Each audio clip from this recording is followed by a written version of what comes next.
이어서 경제 상황 좀 짚어보겠습니다. 김종철 오면수 기자 함께합니다. 안녕하십니까? 안녕하십니까? 네, 오랜만에 뵙습니다. 반갑습니다. 네, 반갑습니다.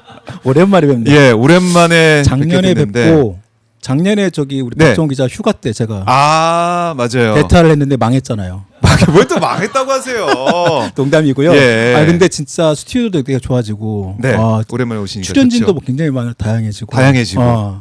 완전히 박정훈 핫스팟이 예. 새로운 또 트렌드를 이끌어가는 것 같습니다. 아이고 고맙습니다. 덕담 감사드리고요. 네. 그러니까 저희가 이제 기분 좋게 이렇게 방송을 진행하고 또 말을 이어가면 좋겠는데 네.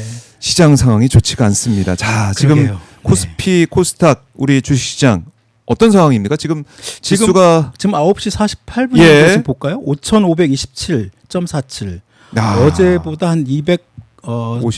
54포인트가 떨어졌죠. 음. 4.54%. 어제 5.7% 합하면 한 10, 네. 10% 정도? 이틀 사이에 네, 이틀 사이 10% 정도 빠졌고 지금 5,524니까요. 시장에서 보통 그 20일 평균 이동선이라고 해가지고 네. 그 지지선이라고 합니다. 음. 지금 5,500선이 지금 지난 6,000선 비해서 딱 20일 평균선에 지금 도달했다고 보고 있고 네. 오늘 이 5,500선을 과연 이게 지탱하느냐 중요하군요. 안 하느냐. 아침에 출발할 때는 5,500선 한때 잠깐 네. 무너졌고요. 무너졌었죠. 예, 그리고 이게 다시 또 지금 시간 지금 40분밖에 안 됐는데 굉장히 변동성이 커요. 코스닥도 지금 1,082, 코스닥도 지금 4.89% 지금 하락했는데 오늘 마지막에 오후에 또 어떻게 또 이게 하락이 더 네. 낙폭이 커질지 아니면 커질지. 어제처럼 개인 투자자들이 최대한 또 방어를 할지 좀 지켜봐야 될 것 같습니다. 자, 이제 결국 이게 네. 미국과 이스라엘이 이란을 공습하면서 그 그렇죠. 여파가 뭐 주말 사이에 그 일이 네. 벌어진 다음에 뭐 월요일부터 쭉 이어지고 있다라고 볼 수가 있는데 그렇습니다. 이게 이제 국제 정세 때문에 어쩔 수 없다. 어떻게 보십니까? 일단은 이게 지금 핵심이죠. 지금 현재 이 코스피 포함해가지고 오늘 뉴욕 월가 아침에 끝났을 때도 좀 하락으로 끝났거든요. 네. 근데 어제 한국의 반도체, 특히 삼성전자, 하이닉스, 음. 그다음에 현대차 포함해가지고 이 삼성전자, 하이닉스 반도체가 하락을 하면서 그 전날에 뉴욕 월가는 상대적으로 그 하락폭이 적었거든요. 네. 근데 반대로 한국의 삼성전자, 하이닉스 반도체가 크게 하락하면서 그게 미국 시장에 영향을 줬다는 얘기도 있고 네. 결국 미국도 지금 기술적 포함해가지고 하락으로 마감을 했는데 말씀하신 것처럼 지금 일단 시장은 미국과 이스라엘의 이란 공습, 이란 전쟁, 또 중동 전쟁으로 지금 확산되는 이 과정에서 네. 전반적인 글로벌 증시가 지금 하락 전체 양상을 보이고 있고. 전 세계가 지금 그런데 힘든 상황이다. 특히 우리나라 지금 뭐 이미 다 아시겠지만 네. 다른 어떤 시장보다 한국 지금 주식 코스피 시장이 좀 하락폭이 큽니다. 아하. 지금 어제 오늘 한 10% 하락을 했는데 뭐 주변 일본이나 중국 상해이 지수나 홍콩 심지어 뭐 미국과도 비교해서도 네. 한국 이 코스피가 좀 하락폭이 큰데요. 왜 그럴까요? 그걸 가지고 여러 가지 해석은 있습니다. 다만 최근 그 작년과 올해 지금 한국 주식시장이 상승률이 세계 네. 최고입니다. 세계 1위죠. 그 전에는 좀 낮았다가 그래서 맨날 매일 막 미국 뭐 월가는 만 오르는데 한국은 뭐 지지부진하다 박스권이다 막 이런 얘기를 했는데 정확히 이재명 정부 출범 이후에 2,500부터 그 6,000선까지 그러니까 우리는 한 번도 보지 못한 그동안에 보지 못한 6,000선까지 올라오는 게 단 10개월밖에 안 걸렸습니다. 그렇게 따지면 급하게 거의 올라왔죠. 거의 100% 이상 올랐죠. 그렇죠. 그 과정에서 일종의 지금 갑작스러운 이란 전쟁, 중동 전쟁으로 한 그런 글로벌 어떤 지정학적 리스크가 확 터지면 네. 글로벌 투자자 입장에서는 먼저 내 돈을 어떤 그 현금을 일단 확보를 해야 될 거 아니에요. 현금화해서 그렇죠. 가지고 있는. 그럼 가장 먼저 많이 오른 곳, 그다음에 예. 자신의 어떤 주식 포트폴리오 만들 때도 어. 만약 급전이 필요하면 예. 우선 오른 데에서부터 먼저 돈을 빼가지고 쓰지 않겠습니까? 한국 시장이 가장 많이 올랐고 또 네. 한국 코스피, 삼성전자, 하이닉스 같은 경우가 아직 가장 많이 매도가 많았는데 가장 내놓자마자 가장 먼저 팔려요. 주식 수도 빨리. 많고 회전율이 높아요. 그러니까 외국 글로벌 투자자 입장에서는 네. 삼성전자, 하이닉스 주식만큼 매도도 좋고 사기도 좋고 네. 또 회전율도 빠르고 그러니까 가장 먼저 매도하는 건 크죠. 판매하는 게. 예, 그러니까 우리 시장이 그동안 뭐 현금 인출기다 뭐 이런 얘기도 맞아요. 있기도 맞아요. 했었는데 네. 다른 이 신흥국 시장 대비해 보면 네. 우리가 이제 현금화하기가 제일 편하고 쉽다 네. 이런 얘기도 있었는데 어쨌든 이런 국제 정세가 흔들리다 보니까 네. 매도가 계속 이어지게 됐고 어제 오늘 우리 시장 상황이 좋지가 않은 건 사실입니다. 네. 사실인데 그럼 지금 투자를 하고 계신 분들 아니 네. 투자하려고 준비하시는 분들 여러 가지 고민을 하실 것 같아요. 이게 단기로 끝날 것이냐, 뭐 장기로 이어질 것이냐, 이거 지켜봐야 되느냐, 아니면 또 행동을 해야 되느냐. 전문가들은 어떻게 보고 있습니까? 그래서 이제 제가 지난주 네. 그리고 이제 뭐 어제 뭐 일부 하여튼 애널리스트 그다음에 이런 분들 한번 전화 한번 돌려보기도 하고 얘기도 한번 들어보기도 하고 그런데 대부분 이제 그분들의 그 의견이 네, 아무도 모른다예요. 아무도 모른다. 이게 아이, 그러니까 이제 전문가들이 왜 그래요? 좀 얘기 좀 해줘야지. 조심스럽죠. 그리고 갑작스런 이 전쟁도 사실 뭐 트럼프 대통령이 뭐 15일 뭐 기한을 주고 뭐 말은 했습니다만 네. 설마 근데 그동안에 이제 트럼프 대통령의 행동을 보면 뭐 가히 놀랄 만한 것도 아닐 수 있습니다. 그럼에도 불구하고 이란과 그런 핵 관련된 협상을 진행 중에 갑작스럽게 맞아요. 공격을 했잖아요. 3차 회담 이후에 바로 했습니다. 맞습니다. 그러니까 이건 도대체 그 트럼프 대통령의 행동 하나하나가 전 세계 시장, 경제 시장 자체가 막 흔들리다 보니 그동안에 그렇게 예상을 했던 그 전문가들 심지어 미국에 있는 그 월가에 있는 전문가들조차도 자기네들도 도저히 이걸 예측 불가능하다. 이걸 어떻게 예측해야 될지 모르겠다라고 할 정도니까. 트럼프 마음속에 들었다 나오고 막. 그러니까. 그래서 지금 아까 말씀하신 이런 중장기적 어떤 그런 대책 뭐 준비하는 거 뭐 할 수 있습니다. 그리고 지금 전문가들 사이에서 의견이 약간 엇갈리긴 하는데요. 지금 네. 어제 오늘 그 지금 중동발 네. 뉴스 외신들을 쭉 보면 이게 지금 원래 트럼프의 예상 뭐 4주 안에 끝내고 2주 안에 끝내고 뭐 가능하면 지상군도 투입하지 않고 빨리 뭐 그 어떤 네. 지휘부만 제거가 되면 베네수엘라처럼 뭐 될 것처럼 하지만 지금 돌아가는 그 형국 판세 또 네. 이런 분위기가 좀 그렇지 않습니다. 그러다 보니까 국내 시장 포함해가지고 전반적인 그 글로벌 주식시장 뭐 경제 자체가 굉장히 불확실성이 확 커져버렸고 그래요. 특히 그 호르무즈 해협을 지금 이란이 봉쇄를 했잖아요. 그러니까 오늘도 보니까 지금 속보가 들어온 걸 보니까 네. 호르무즈에서 유조선 열척이 이제 불탔다 이런 그런 얘기를 얘기까지 이란에서 뭐 맞습니다. 주장하고 있습니다. 어제 저녁에 네. 오늘 새벽에 이제 트럼프 대통령이 기자회견 때 어떤 그 독일 그 대통령과 그 만남 이후에 네. 기자들과의 그 회견에서 그런 얘기들이 나왔어요. 아니 지금 호르무즈 해협에 지금 각국 유조선이 다 발목 잡혀 있고 일부에 지금 공격당하고 있고 그렇죠. 그것 자체가 지금 이미 국제 유가 포함해서 뭐 가스까지 지금 폭등하고 있잖아요. 가격이 벌써 이미 WTI 같은 경우는 지금 $100 선을 지금 육박한다는 얘기도 있고 가스가 굉장히 예. 좀 오르고 있고요. 그래서 그래서 이제 트럼프 대통령한테 대책이 뭐냐? 그리고 이거 자체가 미국의 어떤 전반적인 물가 상승에도 그럼요. 영향을 주기 때문에 영향을 주는데. 그러니까 이제 트럼프 대통령이 듣다가 그러면 우리가 그 유조선에 호송 뭐 그게 호송을 위한 예. 호위함도 붙일 수 있다. 예. 붙일 수 있다. 붙인다는 붙일 것도 수 아니고. 있다. 왜냐하면 지금 해군력이 그쪽으로 예. 지금 붙이고 이동할 수 있는 그런 여력이 또 만만치 않은 거예요. 전반적으로. 좋네요. 네. 그러다 보니까 일단 그렇게 얘기는 했지만 말씀하신 것처럼 지금 민간 유조선이 지금 공격을 받고 있고 지금 거기에 대기하고 있는 유조선이 수십 척이고 그러다 보면 특히 아시아 특히 우리나라 같은 경우는 그 지금 중동 쪽으로 들어오는 원유가 비중이 상당히 높지 않습니까? 지금 뭐 이미 시민들이 벌써 막 그 기름 막 넣느라고 좀 뭐 줄 서고 그러고 그렇죠. 있는데 주유소가 붐비더라고요. 그러니까요. 이게 단기간에 끝날 가능성은 좀 희박해지지 않나라는 의견이 좀 많고요. 네. 그럼 이게 언제까지 갈 것이냐? 그런 부분이 좀 더 아마 이제 이번 주 어떤 또 다른 지금 계속 공격이 이어지고 있잖아요. 네. 이란과 이스라엘, 이란은 또 미국과 그런 중동 주변에 있는 국가들로 또 계속된 공격이 이루어지고 있고 심지어 뭐 지상군 얘기도 나오고 있고 예. 파병. 근데 지상군 파병은 또 다른 문제 일단 그럼요. 이거는 진짜 뭐 네. 장기화 여부가 네. 지금 앞으로 시장의 이제 중요한 요인이다 이렇게 말씀해 주신 건데 지상군에 관한 울렁증은 없다. 필요하면 보낼 수 있다. 트럼프 대통령이 이렇게도 얘기를 했다가 네. 지상군 투입은 필요하지 않을 가능성이 높다. 또 이렇게 말을 바꾸고 트럼프 대통령도 지금 말을 계속 이랬다가 저랬다가 이런 것 같아요. 왜냐하면 예. 트럼프 대통령 스스로도 알아요. 지상군 파견을 했을 경우에 어떤 리스크가 큰지 어떻게 자신한테 이게 돌아올 것인지를 알고 있기 때문에 네. 일단은 항상 트럼프 대통령이 해왔던 그런 협상 전략 그런 일환으로 지상군 얘기를 하는 것 같은데 네. 그 미국 쪽에 있는 전략가들 한 얘기가 그거예요. 이란 땅덩어리가 베네수엘라 다르게 커요.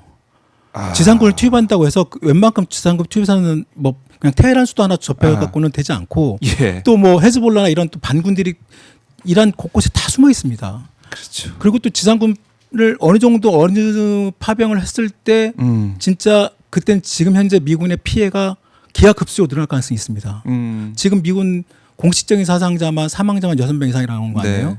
또 중상자는 더 많고 지금 그것만 하더라도 이미 지금 미국 내 여론이 엄청나게 들끓고 있고 이미 이번 전쟁에 대한 반대 의견이 거의 뭐 60% 이상 70% 가까이 된다는 거 아니에요? 그리고 미 공화당 내에서도 지금 반대 얘기가 있고 심지어 일부에서는 네. 탄핵 얘기까지 나오고 있어요. 그러면 트럼프 대통령 입장에서는 이게 자신이 계획했던 자신이 의도했던과 지금 안 맞고 그리고 좀 약간 다르게 흘러가는 방향이 있다는 걸 좀 느끼고 있단 말이죠. 그리고 그렇죠. 여러 가지 뭐 뉴스를 계속 지금 내놓으면서 여론을 좀 돌려보려고 하는데 네. 과연 이게 트럼프의 의도대로 정말 짧게 끝나고 정말로 이란의 어떤 정권이 하메네이 이후에 또 다른 어떤 자기신들의 친미 정권이 세워진다는 보장이 없는 한 그리고 그게 또 쉽게 되지도 않을 뿐더러 네. 그런 어떤 그 이란의 특유의 어떤 그 문화적 그다음에 그 어떤 종교적 배경을 아는 사람들이라면 그게 쉽지 않다는 얘기는 이미 알고 있었죠. 사람들도.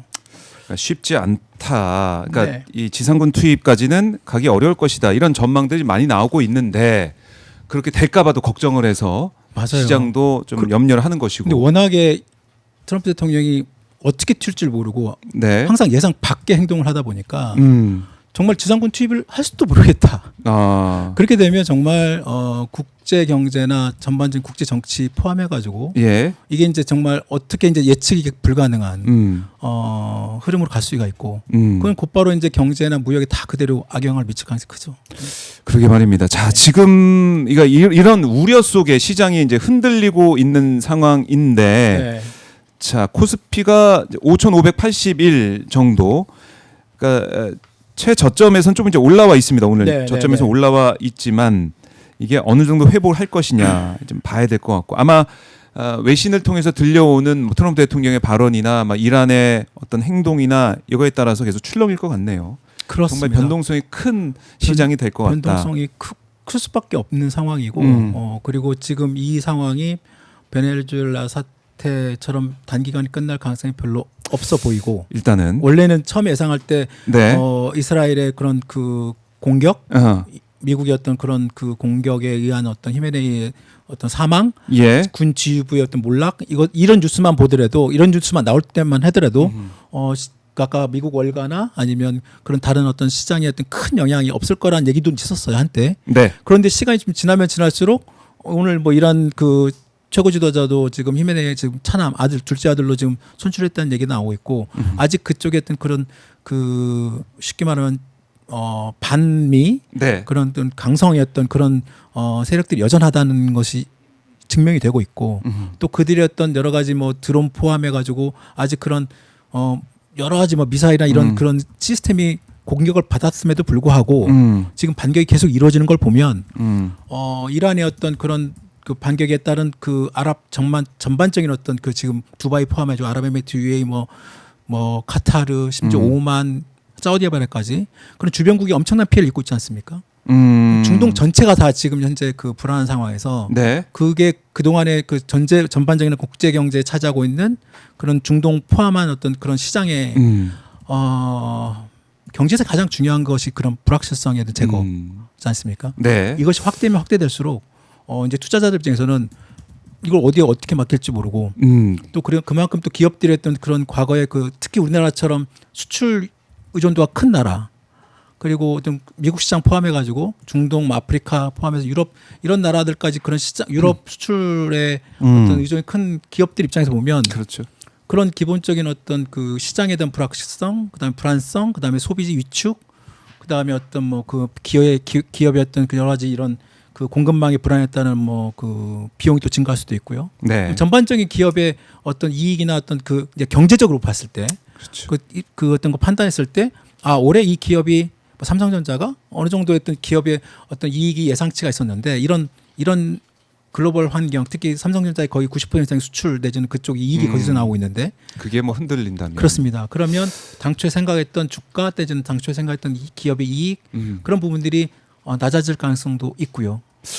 그러게요. 지금 이 시장 상황 아마 이제 국제 뉴스에서 주목을 해봐야 되는 네. 그 시점이 아닌가 싶기도 한데 그럼 전문가들 이 얘기 전망은 어떻습니까? 그러니까 지금 다 불안하실 것 같아요. 네, 어떤 그렇죠. 면에서 그러냐면 지금 주식을 가지고 계신 분들, 투자하신 분들 입장에서는 계속 하락할까봐 네, 그럼 여기서 네, 네. 팔아야 되냐라는 생각. 네. 또 한 가지는 이렇게 좀 많이 내려갔으니까 네. 지금 들어가야 될 타이밍인가라는 생각. 맞아요. 이 양쪽에 이제 불안한 면이 좀 있을 것 같은데 맞아요. 전문가들은 조언을 어떻게 좀 하고 있습니까?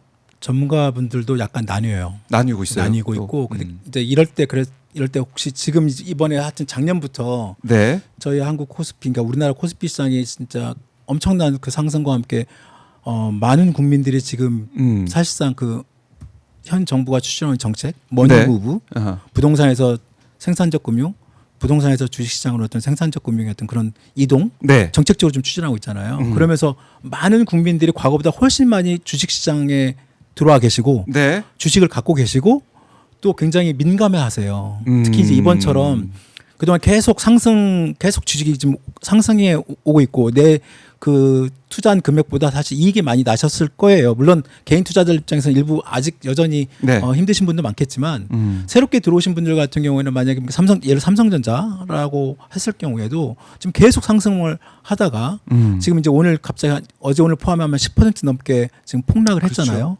그럼 되게 불안하죠. 그리고 또 이게 또 다른 분은 지금 기회에 또 들어갈 찬스가 아닌가라는 생각을 충분히 있고. 예.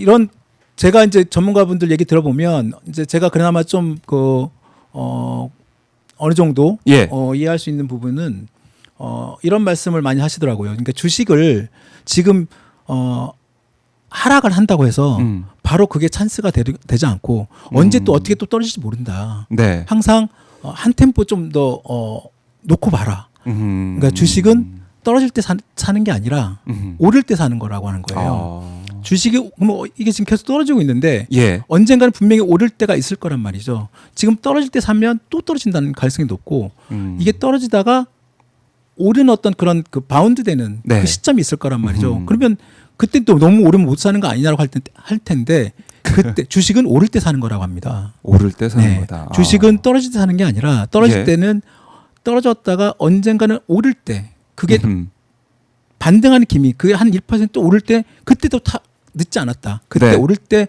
들어가도 늦지 않고 오를 때 오르는 주식을 너무 올랐으니까 이거 사면 안 되는 거 아니야라고 생각하시는 분들이 있을 텐데 오르는 주식을 그때가 오를 때 사는 게 더 오르는 그런 기대감을 가지고 하는 거죠. 네. 오르는 주식이 오르지 갑자기 막 그 떨어지는 주식이 갑자기 확 V자로 물론 V자로 가긴 합니다만 그게 네. 그 순간 나는 언제나 오를 때 팔고 또 떨어질 때 사고 막 그럴 수 있는 시장 주식이 아니라는 거죠.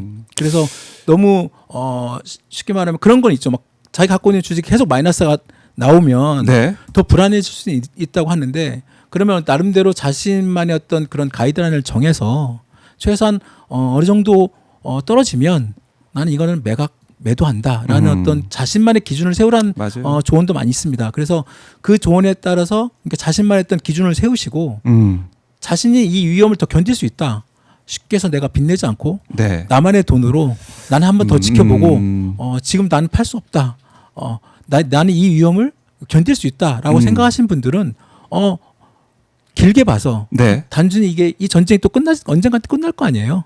전쟁은 언젠가 또 끝날 것이고 또 그것이 물론 시간적인 어떤 그건 아무도 모르나 그 전쟁이 끝나고 다시 시장이 회복되면 그 시장이 회복된 만큼 특히 반도체나 이쪽 주식은 기본적인 어떤 펀더멘털은 좋다고 하니 언젠가는 오르겠죠. 그런데 그 언젠가라는 그 시간을 감내해야 하는 그 시간이 좀 힘들고 그렇죠. 기회비용이라는 게 또 있죠. 내가 이걸 참아서까지 이 돈을 손해를 보면서 있어야 되나 아니면 차라리 그냥 빨리 손절하고 다시 이걸 가지고 있다가 새로운 어떤 도전을 위해서 준비하느냐 이제 각자의 판단에 있긴 한데요. 뭐 종목 선택이나 투자는 당연히 개인 이제 판단에 따라서 결정을 내려서 개인이 그렇죠. 책임지는 이런 부분인데 자신만의 이제 기준을 정하고 네. 어떤 매도 이거를 손절할 라인을 어디까지 할 것이냐 이런 네. 자신만의 기준을 정해서 가는 네. 게 중요하다. 왜냐하면 그리고 자기 수입도 있고 이 수입의 어떤 그 기본적인 그 금액의 어떤 그 원천 네. 아까 말씀드린 것처럼 빚이 아닌 자기 또 빚을 냈다 하더라도 그 빚에 대한 이자를 자기가 감내할 수 있는 수준이라면 그리고 그걸 감내하면서 자기 어떤 수입에 이걸 지켜보겠다 이 주식은 정말 내가 오래 갖고 가겠다라고 하신 분들은 네. 또 갈 수도 있고 아 네. 그래요. 참 어렵습니다. 어렵지만 자신만의 기준을 정하는 게 중요하다라고 다시 한번 강조할 수밖에 없는 것이고. 그리고 주식은 하여튼 떨어질 때 무조건 들어가는 건 아니다. 네. 떨어질 때 보더라도 네. 지금 또 삼성전자 계속 떨어집니다만 떨어지면 일단 보시고 언젠가 이게 반등하는 무슨 포인트 내지는 그 계기가 있을 겁니다. 그래서 그때 보시고 이게 하루 또 올랐다. 그리고 또 하루 좀 더 올랐다라고 보시면 그때 들어가도 늦지 않다라는 게 어떤 전문가들의 의견이 많습니다. 그래요. 사실 좀 어렵다고 하지만은 기준 아까 말씀하신 대로 그 다음에 이걸 매수를 하더라도 뭐 이제 이른바 몰빵이나 한 번에 네. 들어가는 것보다 분할 대응 뭐 이런 게 좋지 않을까 이런 생각도 드는데. 네. 요즘은 다 ETF나 지수 ETF. 투자를 많이 하시니까요. 네. 그게 좀 더 어떤 개별 종목에 들어가시는 것보다 좀 더 안전할 수 있고 좀 더 신경을 덜 수도 있지만 지수도 어차피 이제 그 뭐 전체적인 어떤 시장 지수도 있고 또 각 개별 분야별 예. 섹션 또 지수 ETF도 있고 뭐 분야별 또 있기 때문에 그것도 각기 어떤 섹터마다 다른 부분이 있긴 합니다만 그런 것까지도 잘 판단을 하시면 좋을 것 같고요. 네. 특히 이런 그 하락장에서는 잘 견디시는 게 좋습니다. 특히 멘탈 관리하시는 게 좋습니다. 멘탈 관리 네. 중요하다. 그래요. 참 어렵습니다. 그러니까 계속해서 우리가 오르는 장만 봐왔는데 그렇습니다. 이틀. 네. 그러니까 그야말로 이제 급락을 하다 보니까 폭락을 하다 보니까 이제 어려운 상황이지만 자신만의 기준에 따라서 네. 대응을 하는 게 중요하고, 그러니까 이게 이제 기업 펀더멘털을 봐야 된다고 말씀하셨지만은 이 얼마나 이익을 낼 것이냐 이걸 계속 공부하고 들여다보고 하면서 기준을 네. 정해야 되는 거기 때문에 가격적으로 떨어지니까 계속 떨어지겠지, 오르니까 오르겠지, 이게 아니다라는 걸 다시 그렇습니다. 한번 생각하게 됩니다. 그렇습니다. 일단 관심을 좀 더 자기가 이제 투자를 하고 계신 분들 어떤 ETF가 됐든 뭐 개별 종목의 어떤 그 주식을 갖고 계신 분들은 자기가 갖고 있는 기업에 대한 관심 정도는 다들 있으시겠죠. 네. 그리고 그 기업의 어떤 뭐 실적이나 그다음에 이 기업이 삼성전자가 네. 뭐 1분기 내지는 뭐 지난달에 최소한 어떤 반도체 수출이 어느 정도 그런 뉴스는 좀 보시는 게 보시면서 또 얘기를 좀 들어보시는 그런 것 뉴스를 보시는 것이 그런 판단에 좋은 그렇습니다. 근거가 될 것 같고요. 네. 알겠습니다. 자, 김종철 오마이뉴스 기자와 함께 지금 현 시장 상황들 정리해보고 또 이때 좀 어떻게 멘탈 관리를 하고 어떻게 대응해야 되는지까지 말씀을 들어봤습니다. 네. 김 기자 말씀 잘 들었고요. 다음에 또 모시겠습니다. 고맙습니다. 네, 감사합니다. 네, 감사합니다.